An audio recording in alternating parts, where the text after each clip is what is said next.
menurut saya, bagaimana kita memanfaatkan kekayaan kita sendiri. Jangan kita tergoda oleh uang-uang janji-janji surga yang akhirnya memberatkan. Bahkan pemerintah sudah mendorong namanya syariah, ya, keuangan syariah. Ini sesuatu yang luar biasa karena kalian ini adalah masa depan dan punya tanggung jawab untuk menjaga Gorontalo, provinsi kita ini sendiri. Provinsi kita ini kayanya luar biasa, sangat luar biasa. Cuma kita nggak pernah mengelola dengan ini sendiri. Tidak sedikit ini juga. Ini adik-adik saya mesti ingatkan. Orang tua kita kadang-kadang supaya adik-adik bisa sekolah, jual tanah, betul nggak? Banyak yang jual tanah kan? Karena supaya bisa sekolah. Ini juga kita harus tahu, adik-adik punya tanggung jawab kepada orang tua kita yang sudah menjual apa yang dimilikinya untuk supaya kita sekolah. Jadi sekolahlah yang baik-baik. Carilah pengalaman yang bagus. Jangan cari pengalaman yang jelek, yang merugikan kita. Karena kita udah gak punya apa-apa lagi. Ini yang saya pesankan kepada semuanya. Kenapa OJK ini ada juga? Ini ingin memotivasi dan membantu adik-adik untuk menjadi pengusaha-pengusaha kelak ke depan, menjadi besar dan kuat, dan sehingga Gorontalo akan lebih bisa berjaya.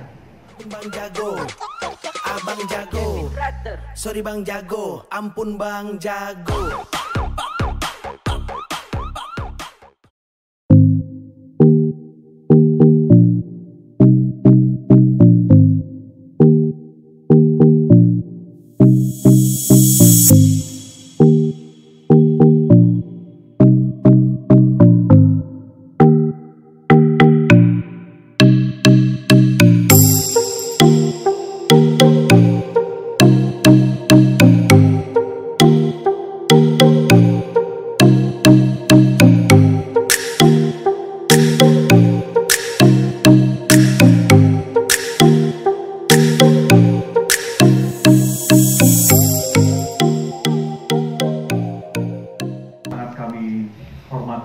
Dan sama-sama kita banggakan dan alhamdulillah hadir di tengah-tengah kita pada acara sore hari ini, siang sore hari ini, Bapak Wakil Ketua DPR Republik Indonesia, Bapak Dr. Rahmat Gobel.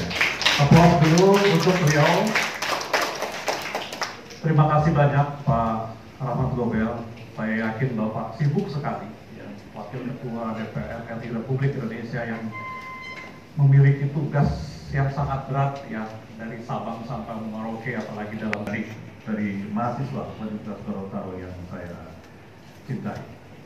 Pertama-tama, mari kita semua memanjatkan puji dan syukur kehadirat Allah Subhanahu wa Ta'ala, Tuhan yang Maha Kuasa, karena atas rahmatnya, atas karunia-Nya kita dapat berkumpul pada siang hari ini untuk kegiatan sosialisasi penyuluhan jasa keuangan.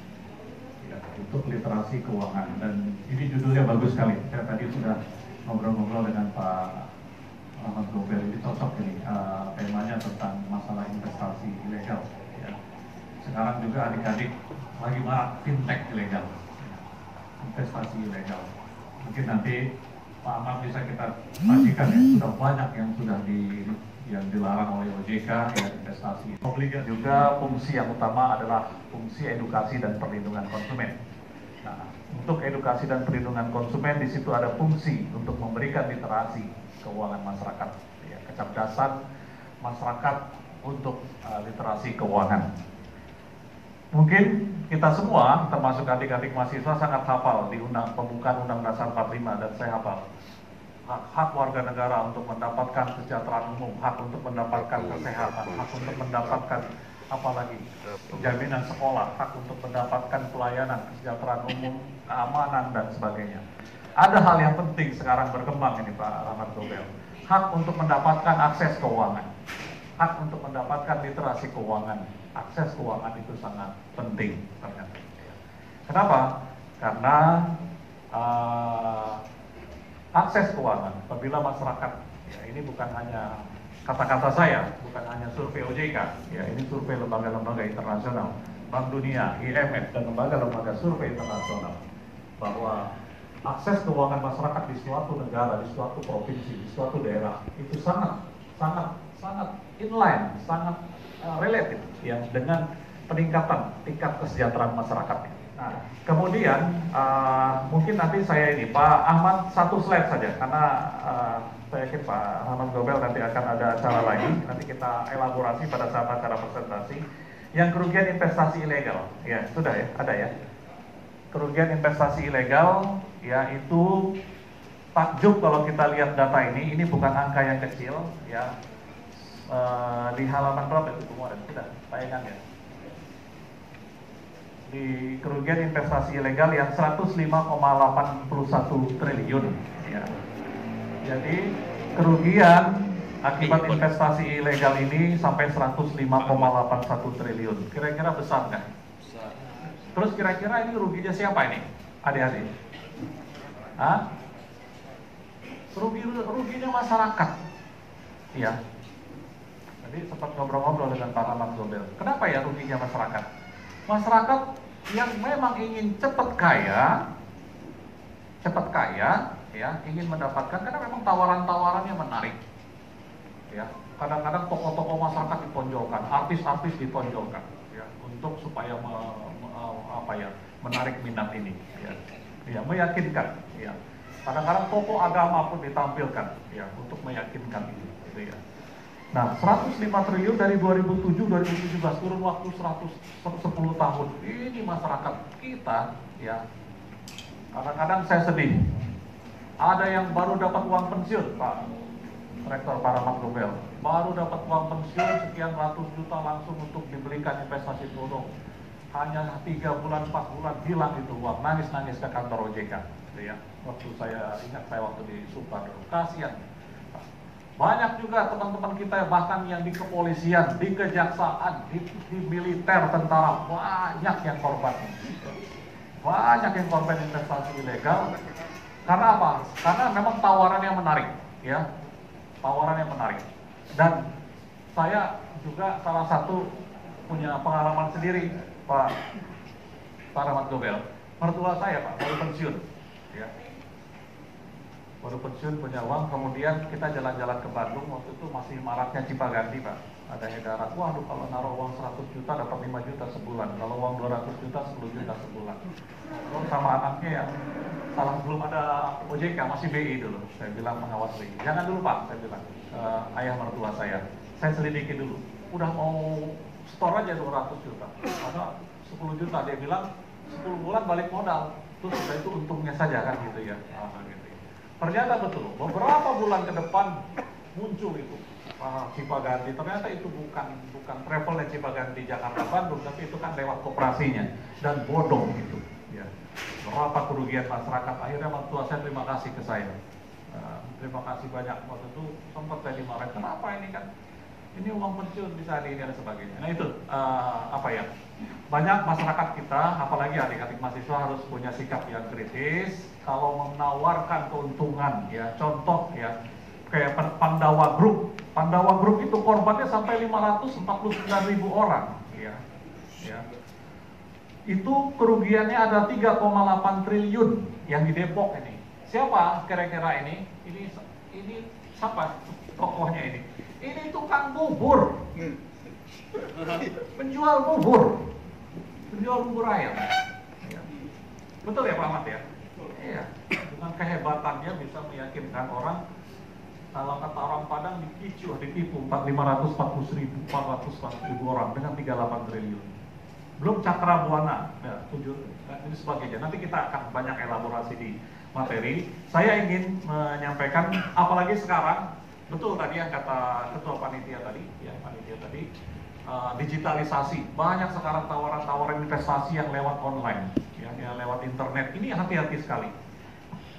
Hilang uang dan seketika dan susah dicari jejaknya. Ya, dia bisa langsung hapus internetnya dan itu rata-rata pelaku-pelakunya bisa jadi orang dari Eropa Timur, orang dari luar negeri dan sebagainya. Ya, pasang tawaran investasi di online dan ini juga adik-adik adik-adik mahasiswa juga sudah banyak juga korbannya ya, di beberapa tempat yang saya temui. Dan inilah tanggung jawab moral dari Wakil Ketua DPR RI terhadap salah satu lembaga jasa keuangan di bawah koordinasi beliau.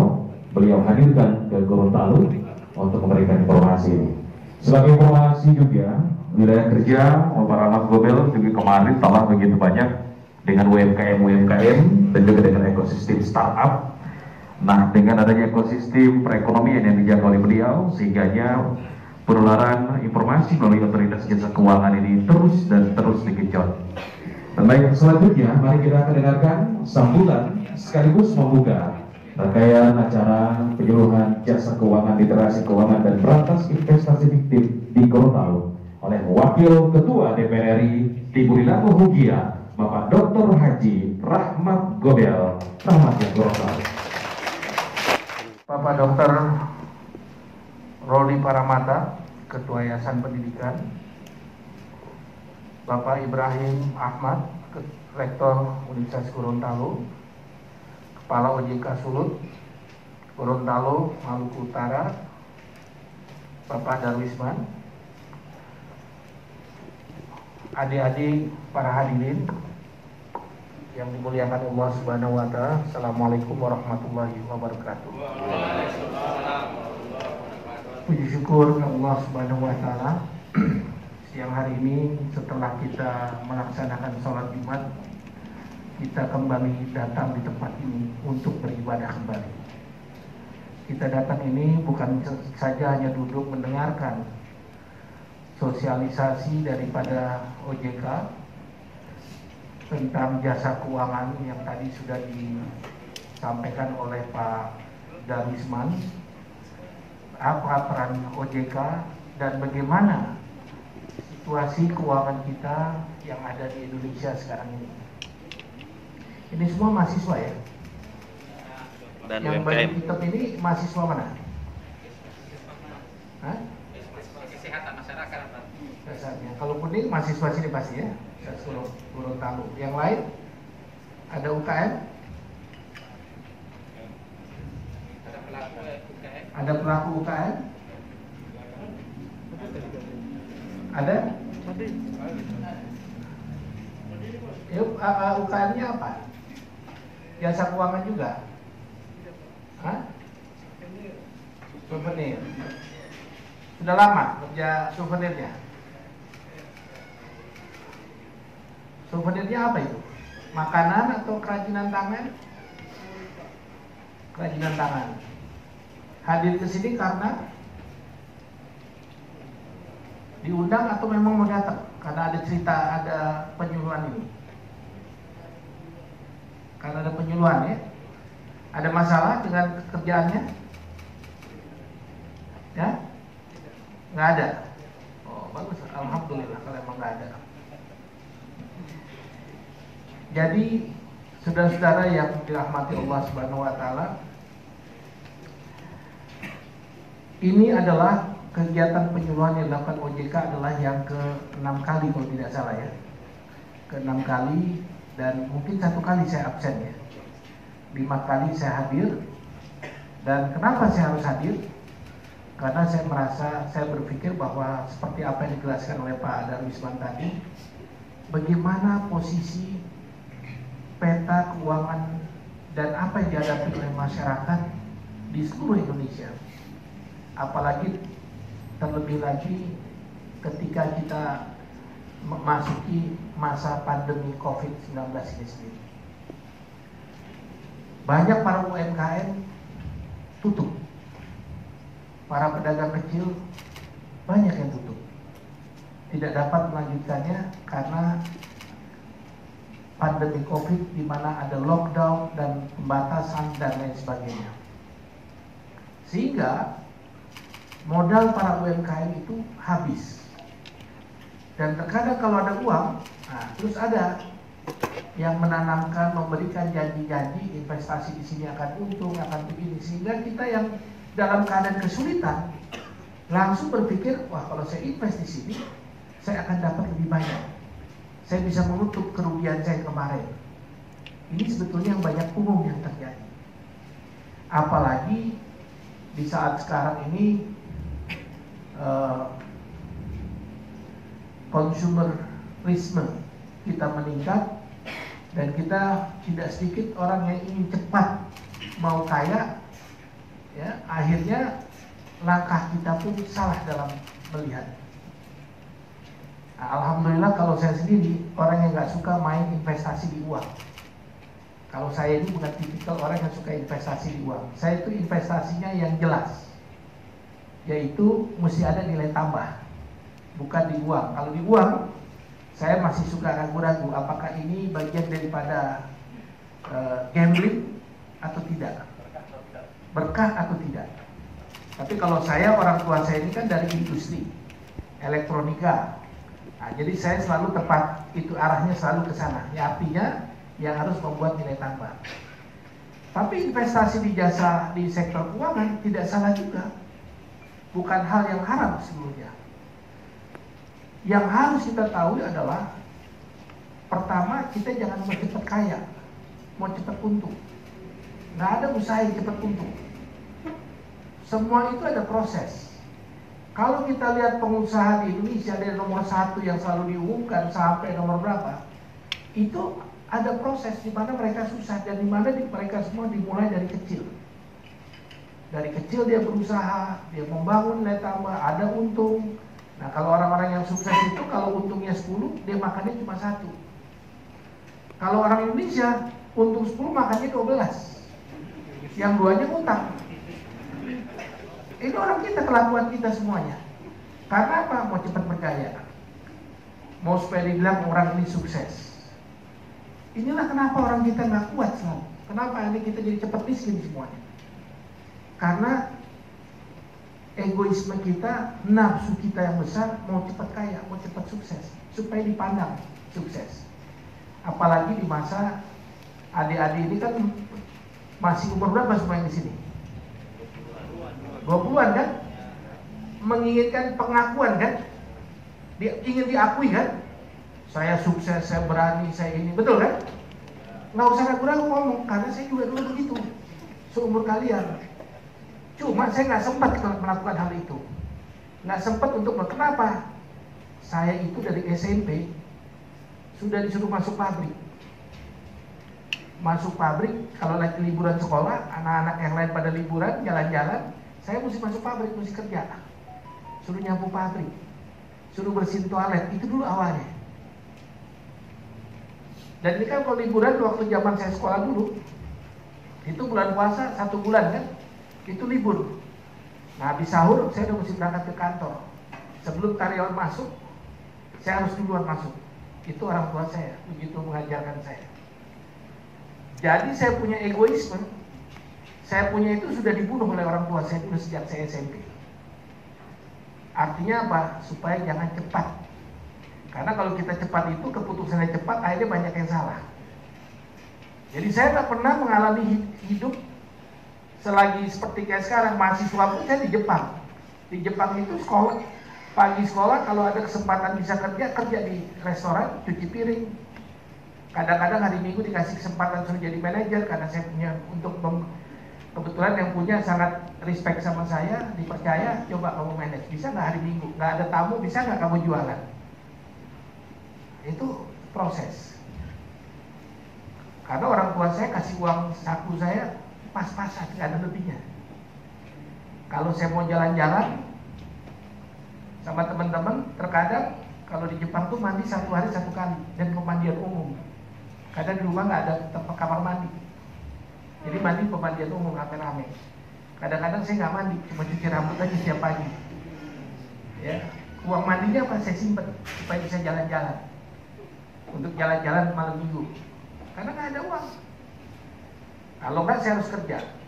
Itu proses. Saya selesai sekolah masuk di perusahaan training, di perusahaan Panasonic Corporation.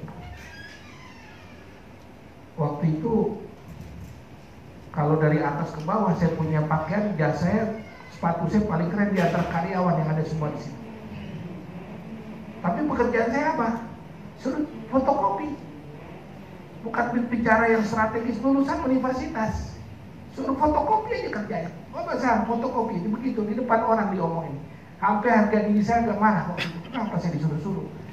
Saya ini udah partnernya Panasonic.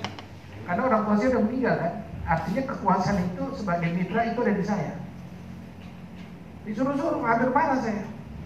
Cuma saya ingat orang tua saya setelah kalau ngajarin saya, jadi saya cuma ingat aja. Setelah saya training 1 tahun, akhirnya mereka cuma bilang, Anda itu yang dilatih adalah tentang kepemimpinan, bukan belajar tentang ini manajemen atau apa. Sikap seorang pemimpin, bagaimana Anda harus mengambil sikap, bagaimana Anda harus mengambil keputusan, itulah yang dilatih. Dengan cara disuruh ini, disuruh itu. Karena apa? Kalau jadi pemimpin jangan lupa anak buah di bawah. Anak buah itu susah kerjanya. Itulah proses. Apalagi pada waktu itu saya ini kan sudah memegang tongkat estafet dari orang tua saya. Seluruh keputusan ada di tangan saya. Kalau berbicara kemitraan, bicara rapat umum pemegang saham sebagai mitra, saya mutusin. Saya pegang kendali termasuk bagian yang saya punya ataupun strategi ke depan. Kalau lihat fasilitas waktu itu naik pesawat udah first class, Singapore Airlines lagi, yang pesawatnya itu serba VVIP itu Pak ya, kelas-kelasnya kelas VVIP itu bisa. Tapi sampai sana, waktu sebelum saya masuk selesai sekolah, setelah training, saya pun masih harus masuk ke pabrik lagi. Tapi waktu itu prosesnya sudah lain, sudah dalam manajemen. Apa yang ingin saya sampaikan? Inilah kenapa saya harus menyampaikan, menceritakan pengalaman saya kepada adik-adik. Dan ini pengalaman saya ini saya kira bukan cuma saya. Kalau banyak pengusaha besar yang sukses, itu juga tidak. Semua memulainya dari bawah dan menyimpan keuntungannya. Saya dapat dividen 100%. 50% itu disimpan untuk investasi. 25% itu saya kembalikan kepada karyawan dalam bentuk di mana saya membuat yayasan untuk membangun, misalnya memberikan beasiswa dan lain sebagainya kepada anak-anak karyawan. 25% baru saya nikmati bersama saudara-saudara kandung saya. Sebetulnya saya bisa ambil 100%. Kenapa saya harus sisihkan 50%? Karena saya harus siap kalau ada penambahan modal store. Karena elektronika itu padat modal dan padat teknologi, jadi itu harus mempersiapkan supaya saya tidak tergantung kepada pinjaman. Ya. Nah kalau 25%, kalau zakat kan cuma 2,5%. Nah ini 25%. Supaya apa?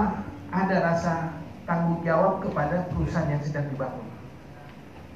Nah itu dalam kalau pengalaman saya yang sampai sekarang seperti itu. Tapi banyak pengusaha kita yang tadi saya bilang untuk 10 makan 12. Akhirnya yang ada ngutang terus karena gampang nanti bisa ini lagi, bisa pinjam ke bank, bisa apa. Apalagi ada kredit, ada leasing. Nah itulah penyebabnya. Akhirnya apa? Tidak sedikit ketika ekonomi pas, kondisi ekonomi Indonesia ataupun dunia buruk, nah mulailah itu. Lepas semuanya, lepas satu, lepas ini, lepas itu. Akhirnya yang tadinya punya jadi nggak punya apa-apa. Jadi hidupnya cuma sementara aja nikmatnya. Ini kenapa sekarang masa pandemi COVID ini yang sebetulnya menurut saya ada hikmah yang besar. Hikmah yang besar itu kita mengevaluasi. Kita harus bisa memanfaatkan pandemi COVID ini untuk bagaimana kita bisa bangkit kembali. Kita bangkit, tapi kita juga jangan terlampau terburu-buru seperti apa yang karena kita mau cepat kembali modal, mau cepat dapat untung, mau ini, mau itu, jangan. Karena apa? Sudah banyak yang terjebak karena janji-janji surga. Dan juga apa yang disampaikan Haidar Wisman, kita kasih apresiasi sama OJK yang mau. Ya, ini sudah 6 kali dan itu ada di 6 wilayah, 5 kabupaten dan 1 kota. Dan ceritanya pada saat-saat di waktu libur justru dimanfaatkan untuk membersihkan kantor karena diajarkan soal disiplin dan bagaimana upaya dan serta kerja keras. Olehnya motivasi itu yang disampaikan oleh orang tua beliau, mari kita sama-sama kirimkan doa, kirimkan Al-Fatihah untuk orang tua beliau yang telah melahirkan seorang anak yang insya Allah akan berbakti untuk tanah leluhur. kita akan kirimkan Al-Fatihah untuk almarhum Bapak Taib Muhammad Gobel. Ila hadratin Rasulullah sallallahu alaihi wasallam. Al-Fatihah. A'udzubillahi minasyaitonirrajim. Bismillahirrahmanirrahim. Alhamdulillahirabbil alamin. Arrahmanirrahim. Maliki yaumiddin. Iyyaka na'budu wa iyyaka nasta'in. Shiratal mustaqim. Shiratal ladzina an'amta 'alaihim ghairil maghdubi 'alaihim waladdallin. Amin. Kami ucapkan terima kasih atas kehadiran Yang Mulia Kakanda Dr. Haji Rahmat Gobel. Dan sebagai simbol kedatangan di hari ini akan ada penyerahan plakat dari DPR RI yang akan diserahkan kepada Otoritas Jasa Keuangan dan juga kepada Sivitas Universitas Gorontalo yang nanti akan kita lanjut dengan foto bersama.